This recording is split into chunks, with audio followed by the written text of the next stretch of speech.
Emerson Dameron's Medicated Minutes presents Platitudes with Attitude, bitch. Money can't buy happiness, but it can sure make other people miserable.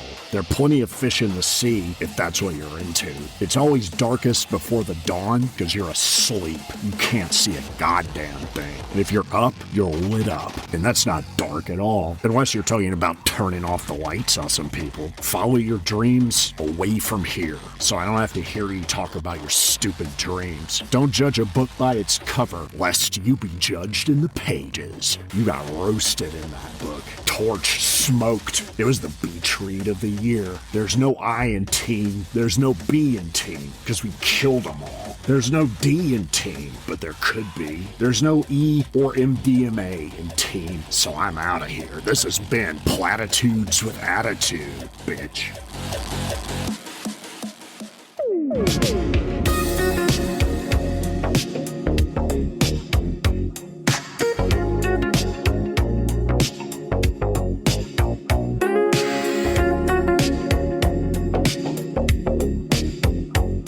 You are not afraid of success in the cliched way. You are afraid of what success exposes.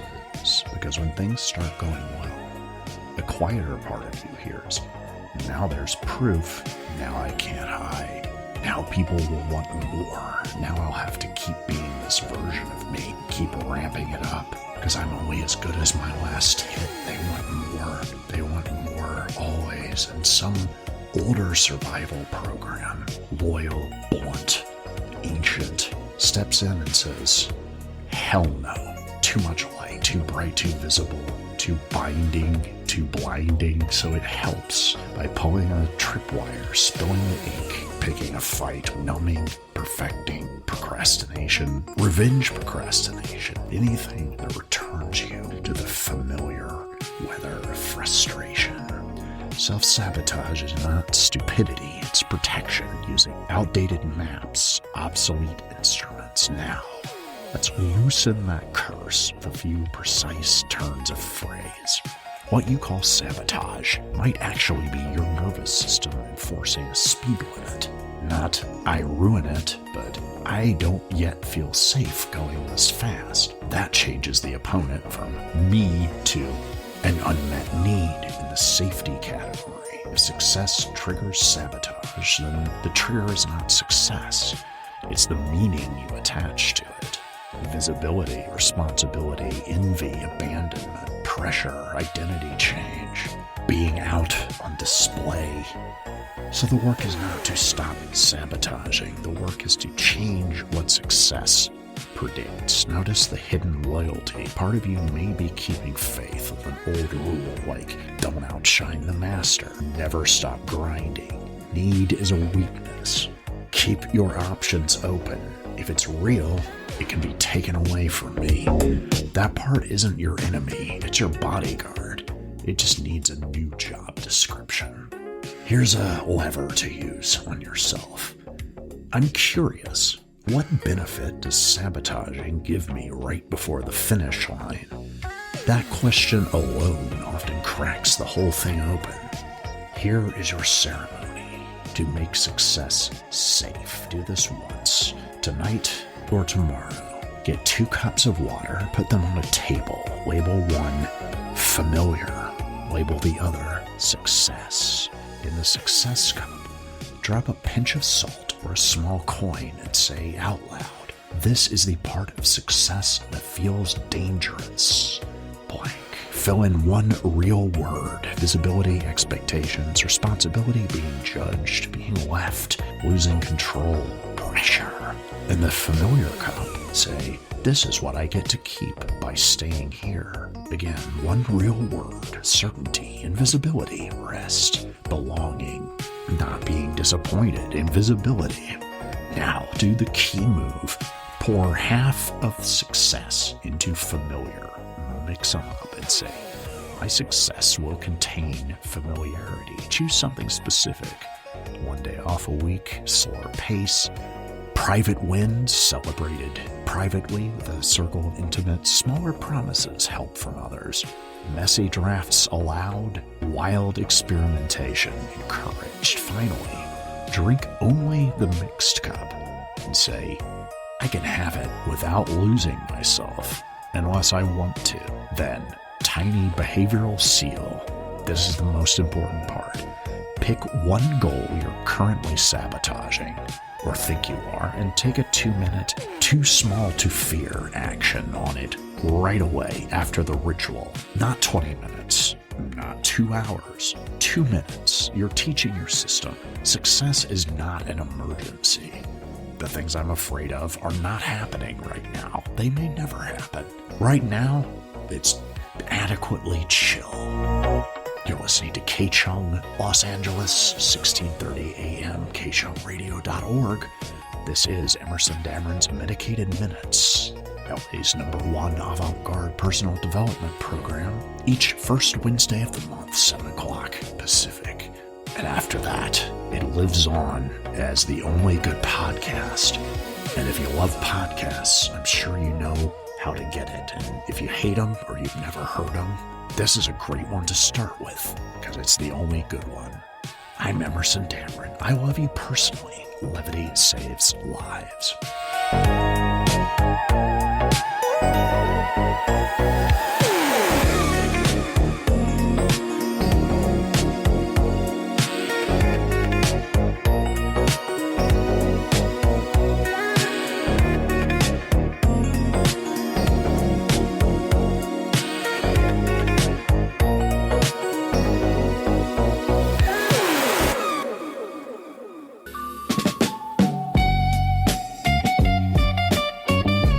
I'm sure you know this, but you have the most intriguing pair of eyes. Maybe you don't know that. You don't get to look yourself in the eye directly. You can look in a mirror, but that is not going to do your eyes justice. I've found when I meet somebody with eyes like yours, the intensity, those people tend to be somewhat different from others. Their eyes seem to indicate, in a way that cannot be faked, there is a riveting story to tell about that person and her personality. This was not an off-the-rack personality. This is crafted. When you look deep in someone's eyes, you could feel like you're just looking straight into her soul and reading her deepest inner thoughts, skipping language and feeling completely, shockingly at ease.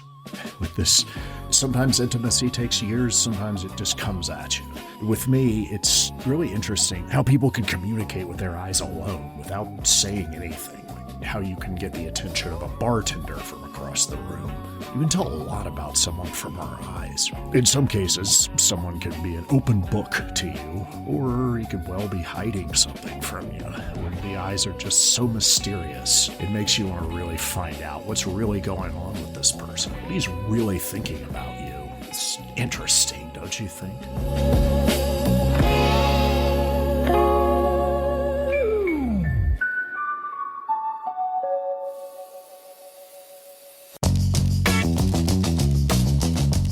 Oh, darling, I can't begin to explain what I've just survived. Imagine if Sleep No More had been curated by Baz Luhrmann after 3 espressos and a minor head injury, and produced by Frog, the ghost of Dorothy Stratton and Toad. That's what we're reckoning with. An immersive theatre experience, they said. I was promised catharsis. What I got was a traumatic promenade through someone's untreated attachment issues and several damp and mysteriously shiny polyester curtains. It began, as all such things do, in a warehouse in Hackney so aggressively unrenovated it gave me ocular tetanus. The ushers wore gauze and practiced disdain. I was handed a marionette's head and told to find the bride.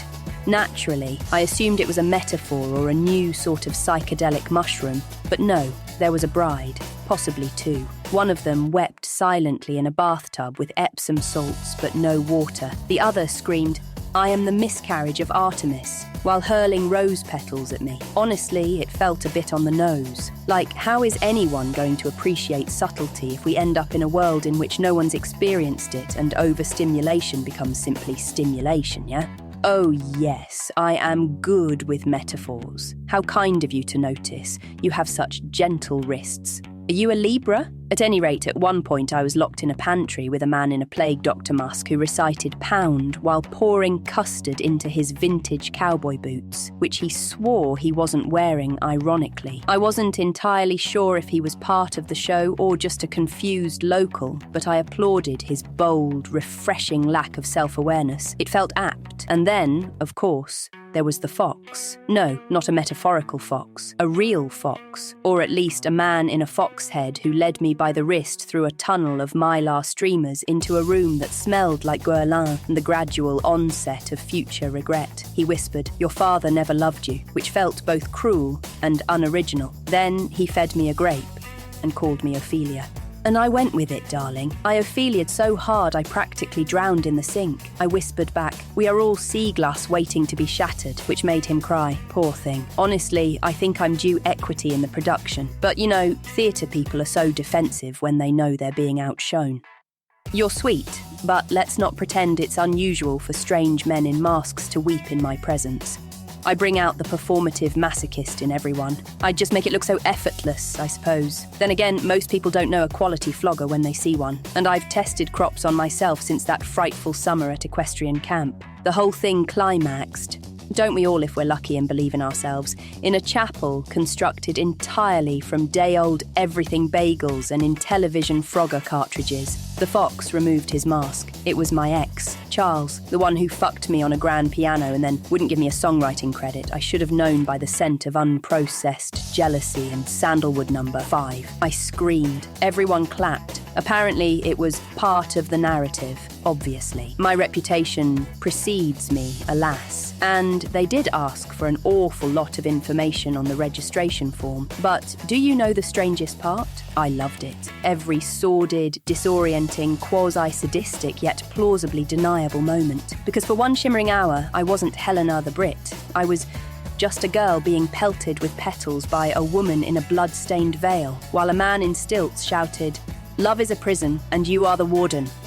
A girl who just wanted to be seen, held, loved. So yes, it was transformative, cathartic, quite possibly illegal, wildly unethical, and I would do it again in a heartbeat. Oh, you were trying to flirt, weren't you? How darling. Tell me, how do you feel about costumes?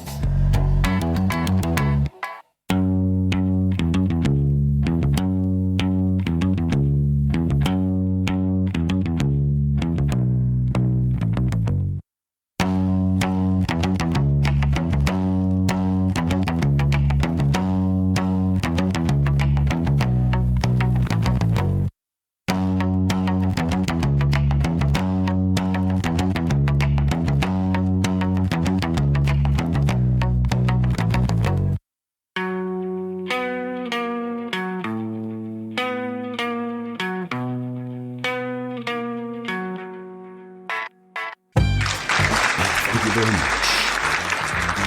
Shut up. That's enough. Take it down. We need to cool out. People are too fired up. Had enough excitement over stimulation. So we're keeping it cool in here, like some jazz cats. Shut up is the best advice I could give you, or I could give myself most of the time. It's almost always good advice, and it's something almost everyone needs to err in the direction of doing. Shut up until further notice. The ability to shut up will make you a powerful force. You will win standoffs. You'll be a screen that people can project their fantasies onto. You'll see people love you and hate you and experience the 4 seasons of feelings. You haven't said a goddamn word. If you're smart, shut up. Be smart enough to not tell people how smart you are. If everybody knows you're smart, that compromises your capacity for evil, and we need you on that team. There is not enough evil in the world. There's a lot. With the martyrs just popping out of that Mario pipe, everybody's aggrieved, everyone's under siege from all sides. We need qualified bullies and sadists, evil people who know what they're doing, who can handle responsibility. Keep your mouth shut. We'll talk about it in the meeting. If you're stupid, shut up. That puts you in the smart category, and the rules of that category apply. There are a few reasons. What's the opposite of shut up? Open down. You can open down when you're public speaking, like what I'm doing. Dead air has long been the scourge of broadcasting, and if I stopped talking, that would make a lot of people uncomfortable for no reason. Plus, how are you going to know to shut up if I can't tell you to shut up? It's also good to convey information to people that they need to know but don't want to know. Be the bearer of bad news. It's fun to see people at their worst. Barring any good reason to speak, shut up. Shut up is your default setting. If you're innocent, if you're guilty, if you got a plot, if you're totally confused, shut up.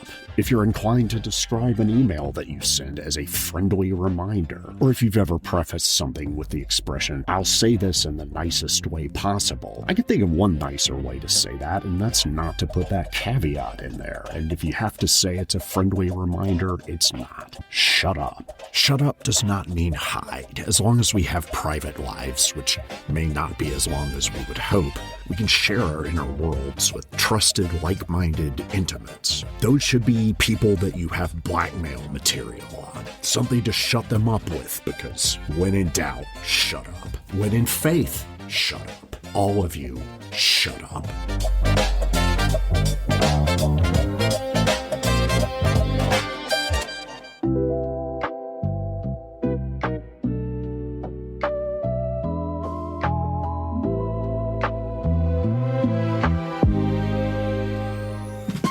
I'm going to speak to you as if I already know you, because I do, in the way a lock knows the shape of its key. You are not actually torn between two people. That's the surface story. What you're torn between are two futures that both claim to be you. One future says, "I will be safe, intelligible, and steady. I will be chosen by time." The other says, "I will be alive, incandescent, and dangerous. I will choose myself."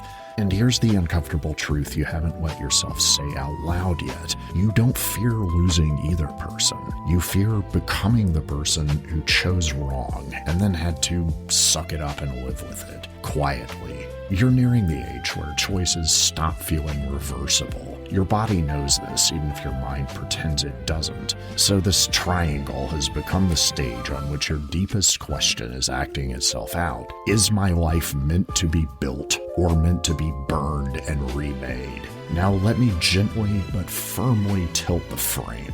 You've been telling yourself a belief that sounds like wisdom but is actually a spell. Stability and chaos are mutually exclusive. I must choose between safety and aliveness. One person represents maturity, the other represents madness. Notice what happens if we turn that belief slightly, like a prism catching different light. What if the calm, steady choice is not the safe choice, but your mastery of continuity, your capacity to sustain, deepen, and endure? And what if the unstable, brilliant choice is not the dangerous choice, but your relationship with intensity, your appetite for transformation, risk, peak experiences, and erotic truth? Seen this way, neither person is the problem. The problem is that you have outsourced two parts of your psyche to two different bodies. No wonder you feel torn. You're asking one person to hold the future and the other to hold your soul. Here's the reframe that usually lands hardest and is most liberating. If you truly needed chaos, you would have already chosen it.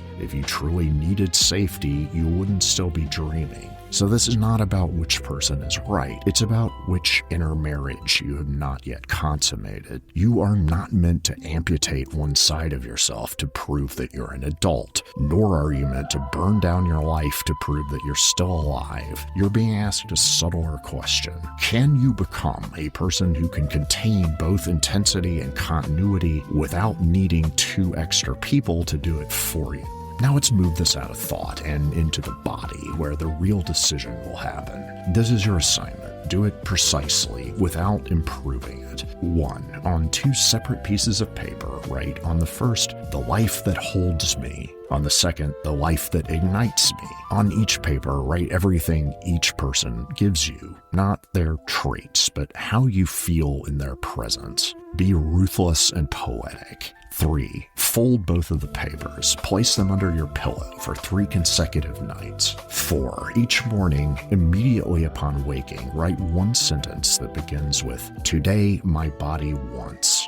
Do not edit, do not explain. 5. On the third night, take both papers outside or to a window. Tear one of them to pieces. Only one. Do not choose logically. Let your hands decide before your mind catches up. Flush, burn, or release those pieces into moving water. Keep the remaining paper, not as a record, but as a mirror. Whatever remains is not the person you must choose. It's the quality of life you're finally ready to stop betraying. After that, the outer decision will begin to rearrange itself, quietly, inexorably, without drama. You are not late. You are not foolish. You are standing at the exact age where a person stops asking, who should I choose? And starts asking, who am I willing to become, even if it costs me love? When you're ready, tell me what sentence your body wrote on the third morning.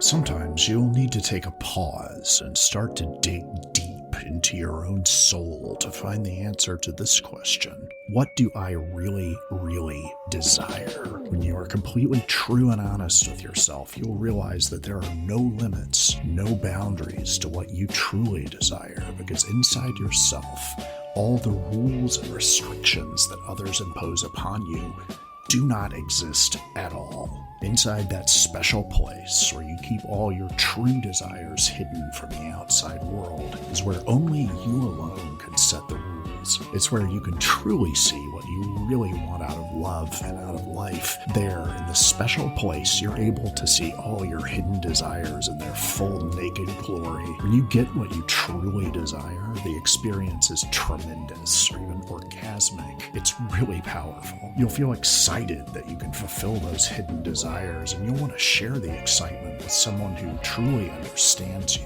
Once you truly embrace your hidden desires, you will never fear the judgment of others, because you know you should only be true to yourself and the people you love and desire.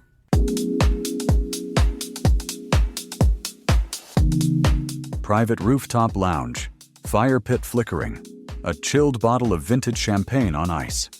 Isabella enters in a soft gold slip dress, gliding like she owns the skyline. Jeremiah doesn't rise. He watches her approach like a jaguar watching a feather fall. First dates with Isabella Rose aren't conversations. They're foreplay, darling. So, are you always this irresistible, or is it just tonight? I don't seduce. I strip. I unmask. Oh, I love masks. I collect them. And sometimes, that's the only thing I wear. You're already naked. You just haven't noticed, and no one has told you. Tell me, would you rather undress me with your eyes or your words? Neither. I undress women with silence. It freezes off the ego. Is this the part where I melt or beg? Not yet. First you laugh, then you confuse me with your father, then you get on your knees. Ooh, Freudian and foreboding. I love a man with ambition. I love a woman who thinks she's clever while she's walking into a trap she designed for herself. The waiter refills their glasses. Jeremiah ignores his own. Isabella sips slow, watching him with curiosity-tinted lust. Do you want to get to know me or figure me out? Neither. I want to rearrange you. My God, you talk like a villain who read too much Nietzsche. I bookmarked the part about breaking things beautifully. Well, I am very breakable, in all the right ways. You flirt like you're splashing around in champagne. You're so pretty no one notices you're drowning. What if I told you I wanted to please you, but refused to be tamed? Then I'd make you tame yourself and think it was your idea. Just earn the pleasure of being undone. Actually shivers, then quickly recovers.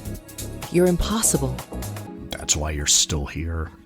A woman at a nearby table locks eyes with Jeremiah. Is she watching you or waiting for you? Neither. She's wondering why you're still smiling. Because I don't know if I want to kiss you or ruin you? You're sentimental. I imagine you in a villa, Tuscany, white shirt unbuttoned. Me on my knees with a mouthful of olive oil, and you. I imagine you crying in a hotel elevator, Freight elevator, lipstick smeared, life ruined. No idea what I did. Why does that turn me on? Because I didn't flinch when you started painting pictures of yourself on your knees. For me, this is a day at the office. So, if I offered you my full attention, no games, no walls, what would you do with it? Reject it. You're far more interesting when you're lying. You're really something. I'm clinically precise. If I leaned in right now, what would you do? Not a damn thing. Until tomorrow, when you're still thinking about tonight and wondering why you'd say yes to anything I ask. He stands, drops a black card on the table. No name, no instructions, just a key code. Use it if your dreams start tasting like me. Wow, what was that? She looks dazed, happy, aroused, totally undone, and unsure why.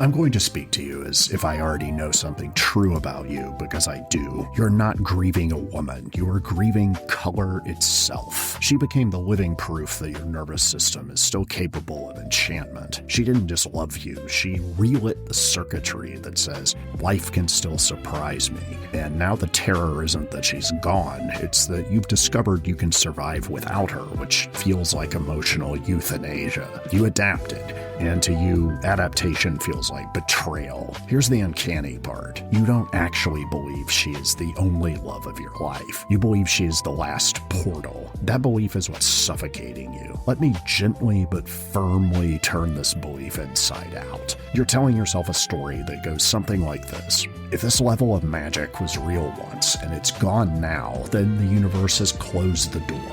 But notice what your own story contradicts. You didn't lose the capacity for depth. You demonstrated it repeatedly across decades. She didn't bring magic into your life. She responded to something already active in you. The chaos she's choosing to escape isn't your essence. It's the unfinished business of a man who hasn't been initiated into his next form yet. You're interpreting her choice as a referendum on you, but from another angle, her choice has nothing to do with your worth and everything to do with her threshold for uncertainty. Here's the reframe that matters most. What you're calling settling is not resignation. It's hibernation without a vision, and that is deadly. Not dramatically, but quietly, gradually. Now I want to give you something concrete, something that does not depend on optimism, dating, money, or belief. Do this exactly once. Don't repeat it. Rituals lose power and they become habits. You are what you do every day, and that's what we're trying to break you out of here.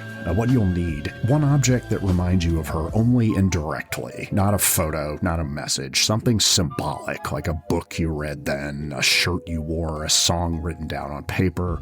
You'd also need one sheet of paper and a black felt tip marker, or pen, if you must. On the paper, write this sentence in large letters. This was not the last time I felt alive. Underneath it, write, without censoring yourself, the 3 qualities she awakened in you that you are most afraid you'll never feel again. This could be wonder, erotic curiosity, gentleness, mischief, depth, play. Now, place the symbolic object on top of the paper. Stand up. Say this out loud. Yes, out loud, even if it feels ridiculous. You are a messenger, not a destination. I release you from carrying my future. Then take the object and put it somewhere inconvenient but not hidden, like a high shelf, the back of a closet, the trunk of your car. It's not gone, it's just relieved of duty. Now tear the paper in half, not angrily but deliberately, and throw it away. That's it. What this does is subtle but powerful. It breaks the unconscious equation that says color equals her. Once that equation dissolves, something else can move. Finally, one truth I won't soften. You are not too old. You are too uninitiated. There's a version of you that has not yet lived, one that does not orbit unavailable women or tolerate dreary people or talk about Trump out of psychic exhaustion. That version requires fewer illusions and a lot more audacity. You are not done. You are between myths, and that is an unstable, dangerous, fertile place to be. So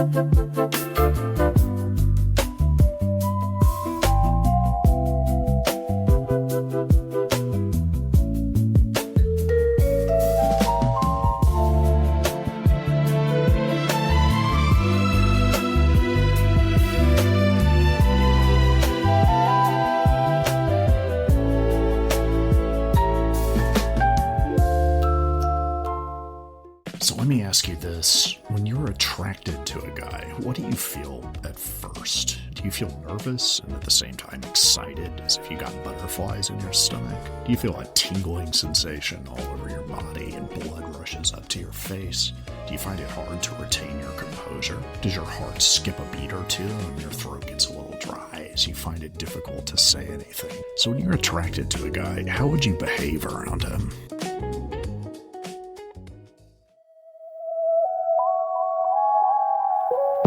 The dirtiest nights never come with itineraries. Just a shiver, a firefly's wink of an impulse, a pocket dial that picks up breathing heavy, a shirt you wore because it still smells like last night's little devil girl, and now she's staring like you've already bent her over in the dream she's too ashamed to finish. Me, I'm just killing time until something worth ruining walks in. They said 10 minutes. I said 9's plenty if you're already shifting in your seat, crossing and uncrossing your legs, taking off your left earring and hula hooping it around your index finger. I know something you don't know, Giggles. I could clue you in if I felt like it. If you leave with a single new thought, that's your own filthy little secret. Violet under seeds I let strange men plant deep inside me. Let me tell you about her. Earrings like tiny silver daggers. The kind you want pressed against your throat just to see if you'll flinch. Names irrelevant. Memories cheaper when it's only the scars, tattoos, and addictions that last. When she entered, the silence got so thick you could make off. She already knew every violent desire you'd never admit out loud and had already decided you weren't man enough to own it. But she stayed anyway, forgiving you in advance with eyes that said, "Go ahead, disappoint me. I've done worse. I practically wrote the Wikipedia page for stuff." She purred. Style is what's dripping down your thigh when the meanings pulled up its weakened corduroys and snuck back into its boring little life. Skepticism, alas, is not my default setting. Someday, but not tonight. I believed her. My dick was paying closer attention than my better judgment ever did. Speaking for myself, we, all of us, lie all the time, but only the beautiful lies leave you hard and haunted. Truth is just gossip that sobered up on some farm in New Mexico, took a look in the mirror and hated what it saw. You don't want content. You want rhythm, baby. You want uncommon time signatures. You want a man who smells like overpriced cruelty and wears an ellipsis the way other men wear boxer briefs. You want the contradiction, the paradox that wakes you up at 3:33 a.m. touching yourself. The scruffy anti-hero who ruined you so slow you'll thank him for it. Then cry real tears when he takes you to the woodshed and then kisses you on the top of your head goodnight. Because he knows you'll never be the same, not by degrees but in kind. You want, just for one poisoned heartbeat, to believe you were the one hottest it almost made him stay. That's why style always seeks truth into submission. Style doesn't need documentation. It knows what goes and what recurs. It just needs you close enough to sense how worked up you already are. This girl once who only spoke in metaphors. I took her in simile, proposed in allegory, symbolically. She said yes, poetically. It literally ended, and then it ended literally. Pity that. She clinched so beautifully around hypotheticals. Another one said I reminded her of her father. I said, he must have been fucking lethal. She said, no, he left. I said, good. Before I unzip, I like to set manageable expectations. I've been called emotionally unavailable, avoidant.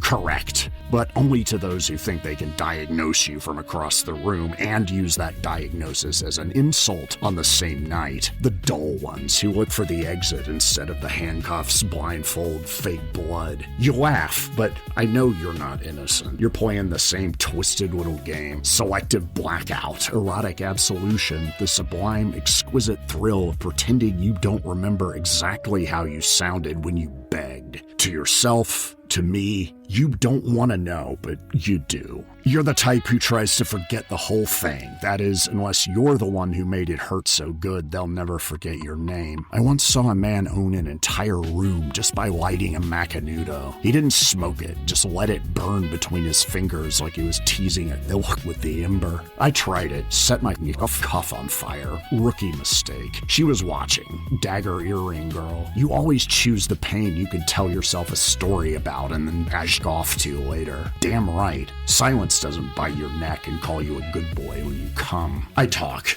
The only way to get me to shut up is to say I love you, but when I actually fall, I go dead quiet. So quiet they think I've already snuck off to Buenos Aires. That's perfect. They were never meant to stay. Just to leave teeth marks on my throat and fingerprints on hotel mirrors I'll probably never fog up again. You don't want to be understood, baby. Trust me. You want to be felt. Felt so deeply some poor bastard loses sleep trying to decipher the way you clenched around an invisible blood when I said your name like a threat. I'm not your doctor, not your minister, although I could be. I'm the dirty little mind I'll fink you right on the inside of your thigh with your own deep red lipstick, then pretend you don't see every time you spread for someone safer. They gave me 10 minutes. I took a few, because I don't take unsolicited instruction about what I can do with my tongue, my voice, or the way I look at you right now, as if I already know how you'll taste when you finally stop pretending you're not that weird for me. If you remember one appropriate word I said tonight, I apologize. I have failed you spectacularly. But if you walk out of here throbbing, howling, aching, replaying my voice on a loop while your fingers try and fail to get you back to that moment, you know the one. Then we're finally playing the game right, and you are one beautiful loser.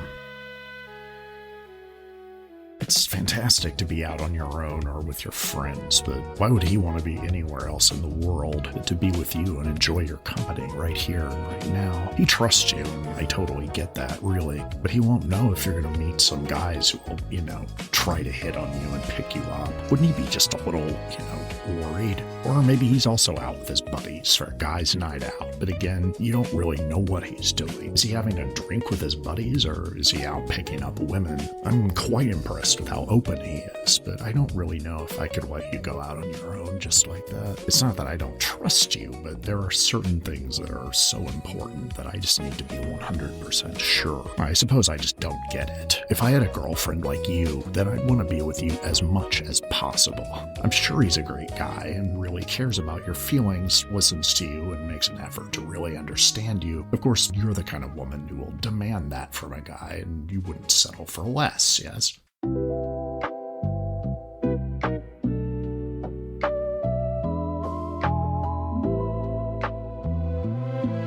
You don't just hate him. You hate what his choices tried to make true about you, that you were replaceable, that your sacrifices were naive, that your devotion was a weakness, that your body and history made you less desirable, and that your daughter somehow cost you your aliveness. And you are furious because you could feel the unfair math. You carried weight, he dropped it, then strutted into a clean new narrative with a younger wife like a new skateboard that says, "See, I'm fine. I'm cooler than ever." Meanwhile, you're standing in the wreckage being the responsible one. Again, trying not to let bitterness drip onto your kid's childhood. Your past matters here, not as a trauma plot, not as spice, but as identity. The communities you've been part of weren't just fun. They were places where you felt initiated, chosen, embodied, powerful. So the grief isn't only the marriage. It's the loss of the self you once inhabited with confidence. Now, you don't stop hating someone else by arguing with yourself. You stop hating them by giving your hatred a job to do that isn't poisoning you. High-functioning hatred is a guardian. It's trying to protect dignity, protect boundaries, protect the part of you that doesn't want to be fooled again. Here are a few reframes that might loosen the grip. Hatred is not proof that you're broken. It's proof you still believe you deserve better. That's a healthy signal. The task is converting the signal into action that serves you. Forgiveness is not reconciliation. Forgiveness is cutting the cord between his behavior and your nervous system. And it's up for you to define. You can forgive and still keep him in the unsafe/unreliable category forever. His quickie remarriage does not mean he won. Often it means, I can't tolerate the mirror of being alone for 1 second. Your work is to stop treating his next chapter as commentary on your value. Your daughter doesn't need you to be saintly. She needs you to be clean. Clean means I won't make you carry my resentment. Here's a practical method you can try. The 2-chair transmutation. 1. Set 2 chairs facing each other. 2. Sit in chair A as you who hates him. Speak, rant for 3 minutes uncensored, out loud. 3. Move to chair B as you who refuses to be tethered. Respond for 3 minutes. 4. End with 1 sentence you can live by. I release the hope that he will finally understand. Do this 3 times in 1 week. Hatred often softens when it has been fully heard and then redirected. A useful target. Not I feel nothing, but I feel contempt without obsession. Indifference is a long game. To your second question, no, you don't have to constantly be the adult in the room or in town or on the planet, but you've been forced into a role, the nervous system that stabilizes everyone else's chaos. That can look like competence, but it's also a kind of esteemed captivity. Why it happens? You learn through trauma and repetition that being capable is safer than being cared for. In many families or social systems, the reliable one becomes the default container. People unconsciously offload to you because you don't drop the ball. If you came from environments where needs weren't met, you may have a deep program that says, if I don't handle it, it won't get handled. Reframes you can try. Being the only capable adult is not a virtue. It's a systemic problem. Systems that keep using the strongest beam until it cracks are not good systems. Your competence is not your identity. It's a skill set. You're allowed to put it down. You don't need less responsibility. You need more reciprocity. A boundary practice that actually works. The minimum effective adult rule. For the next 14 days, pick 1 domain, household work, co-parenting, logistics, extended family, and do only what is necessary for safety, money, and your daughter's well-being. Nothing extra to prevent other adults from feeling consequences. Expect discomfort. That discomfort is withdrawal from overfunctioning. If you stop rescuing, some people will call you selfish. That's often the sound a system makes when it's losing free labor. To your next question. It's worth it only if dating becomes a choice and not a referendum on your worth, and only if you date as the woman you are now, not the woman trying to catch up to lost time. 3 solid options. Number 1, don't date yet. Stabilize, heal, rebuild pleasure, deepen friendships, reclaim identity. This is not failure, it's strategy. 2, date lightly. Low stakes, low pace, high standards. Think curiosity, not audition. 3, date intentionally. Queer filter, emotionally available, respects parenting realities, doesn't fetishize your history, celebrates your autonomy. Reframes. The question isn't, is dating worth it? The question is, what kind of connection is worth my energy? Your past is literacy. You know consent, negotiation, shadow, ritual. That's not damage, that's depth. You don't need many options. You need good screening. Simple screen that saves months. On date 1 or 2, ask, what does accountability look like for you after conflict? What's your relationship with your own loneliness? How do you feel about a partner who has a full life and a kid? If the answers are vague, defensive, or performative, bounce. A ceremonial act. Psychomagic, safe, concrete, and effective. The severing and the summoning. This will take about 30 minutes, 1 evening. You'll need a candle, a bowl of water, a small stone, paper, and pen. Write 2 letters. Letter number 1 to him. Everything you will never say. End with, you no longer get to live in my body. Letter 2 to yourself. What you're returning to. Include, I reclaim my desire without apology. 2. Sever. Tear up letter 1 into tiny pieces and drop them into the bowl of water. Stir clockwise 9 times. Say, I release the hope of justice through him. 3. Anchor. Hold the stone and name 3 traits you know you have. Not roles, traits. Examples: enduring, playful, discerning, resilient. Summon. Light the candle and read letter 2 out loud. Then place the stone somewhere you'll see it daily for 2 weeks. This ritual isn't magic because it changes him. It's magic because it changes where your mind returns to.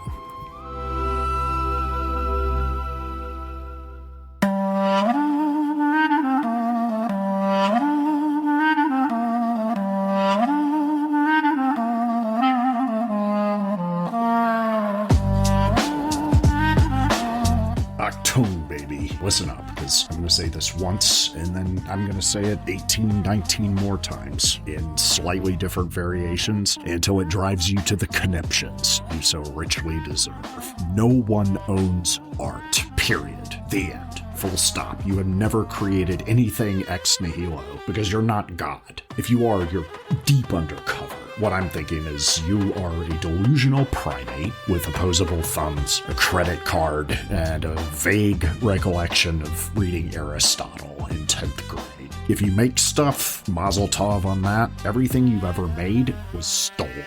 You are a thief, maybe an elegant thief, a sexy thief, a hard-scrabble thief with a past. All creation is appropriation. Your personal brand is just the clown distracting the public while you're loading your art into the getaway van. The myth of the lone genius is like the great man theory of history is marketing. It's capitalism at its most pornographic. Beethoven and Mozart were brands, franchises, who were fortunate enough to understand themselves as conduits for something else, something they didn't need to understand in order to channel it. The myth of the lone genius author exists to make art a commodity, something you can own, sell, trade, control.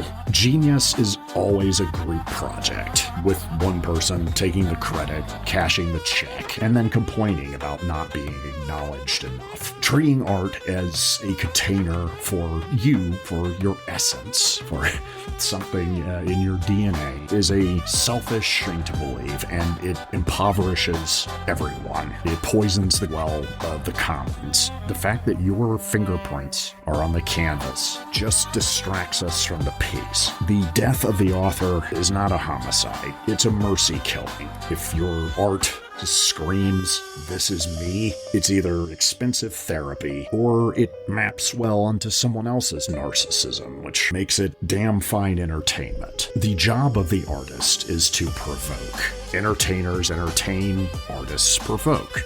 They're not mutually exclusive. If you can do both of them, you're cooking with gas. That does not make them the same thing. Art exists to resist commodification. It responds to capitalism the way that your body resists poison. True art is a hand grenade. It scares the money changers out of the temple because there was nothing better to do on Friday night. Art gets kicked out of everywhere you want to be. It cannot be stored. It cannot be optimized. It cannot be understood through the prism of metrics. The value of art lies in its uselessness, in the spectacular waste, a sacred refusal to be useful, to be productive, or to think so much about itself that it can't really serve as a conduit for anything. Art belongs with sex and meditation as a mode of unproductive expenditure.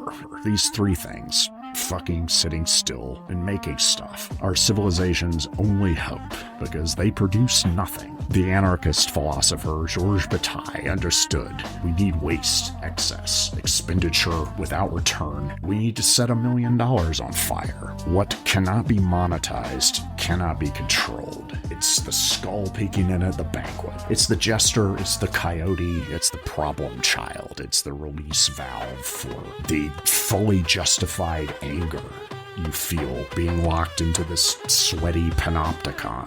Much like the orgasm, it is the mortal enemy of every tyrant everywhere. It can hold back an army, but you can't save an orgasm for later. You can't put enlightenment on layaway. Art is not a retirement plan. The experience is impermanent. It evaporates. This is the point. It's not a problem. This distinguishes art. The perfectly flawed crime requires a perfectly flawed getaway. As soon as you cash the check, they've got you. The value is the vapor. It's here, it's gone, it changed you, and now it's yours. Whether you're a capitalist or a Marxist, you have decided ahead of time to reduce everything to economics. You are catastrophically wrong. You are wrong in the most unfun, poisonous sort of way. If you're on the right, you want the art to make the number go up, to goose the economy. The Marxist wants art to serve the cause, the revolution. If it's art, it's not investment, it's not propaganda, it's that third outpost, the money pit, the sinkhole, once that gets on your suit, you'll never get it out. You'll have to buy a new one. Art is a seance. It's a panel discussion with the dead.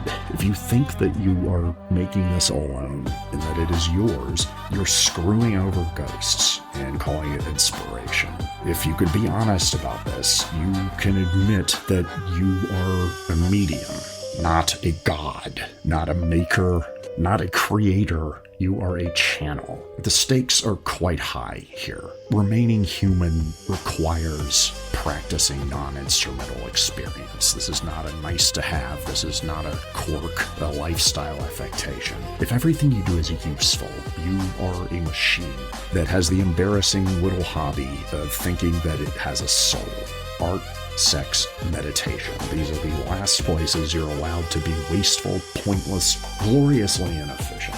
And in the unlikely event that this sad little species can save itself, it will be through this sort of practice. It's probably gonna fail, but you gotta do it anyway. The odds don't matter. The surrender, the commitment to the bit is everything. Success in the arts is a fool's mate. It suspends you in amber. It makes it impossible for you to channel anything new. The commitment, the losing of yourself, that is the treasure chest. In this sphere, long shots are the only honest bets because you know the game is rigged, and if you can't burn it down, you can make it look ridiculous. The practice is the justification of itself. That's it. Everything else is just noise.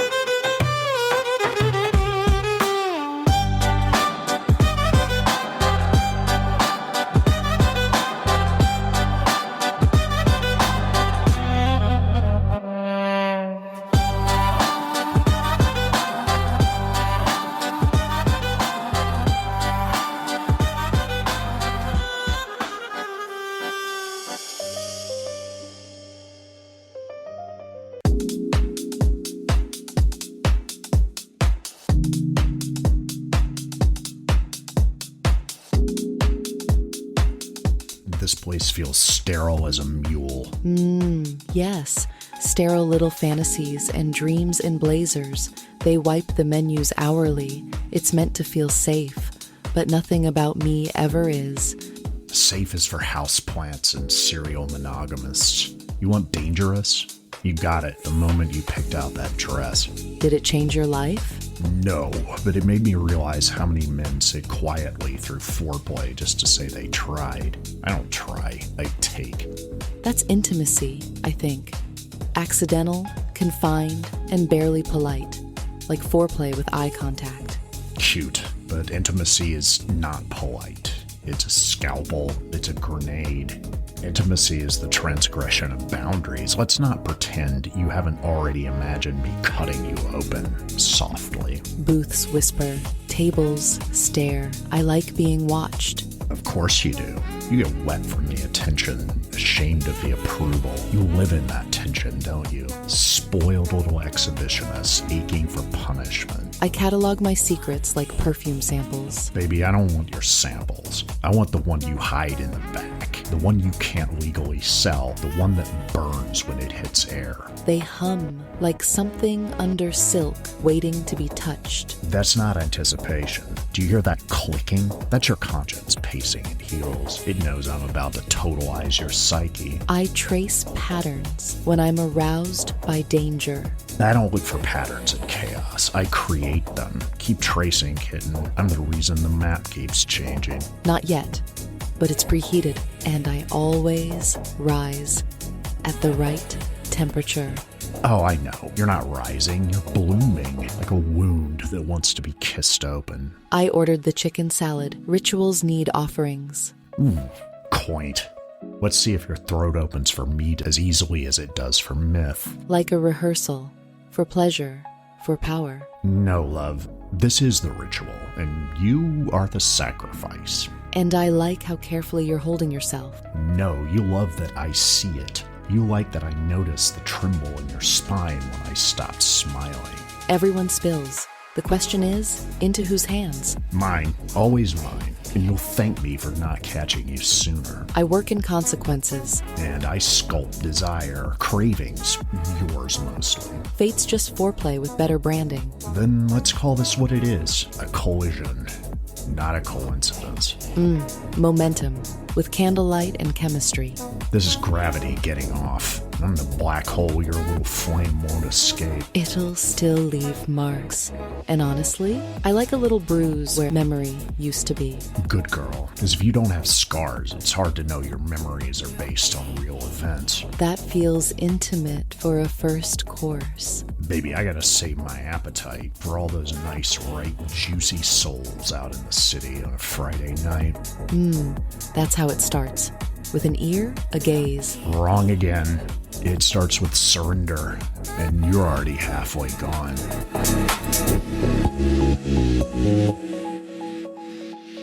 We've only known each other for a short time, but I want you to know this. Imagine a couple walking hand in hand and barefoot on a sandy beach. I want us to be that couple.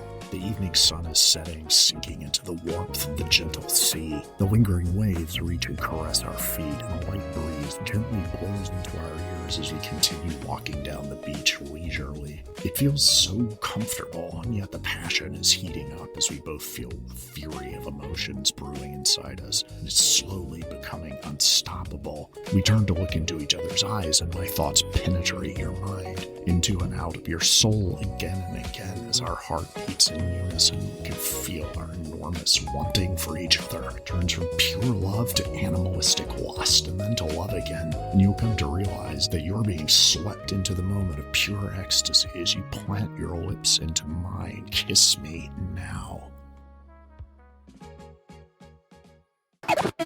Come on!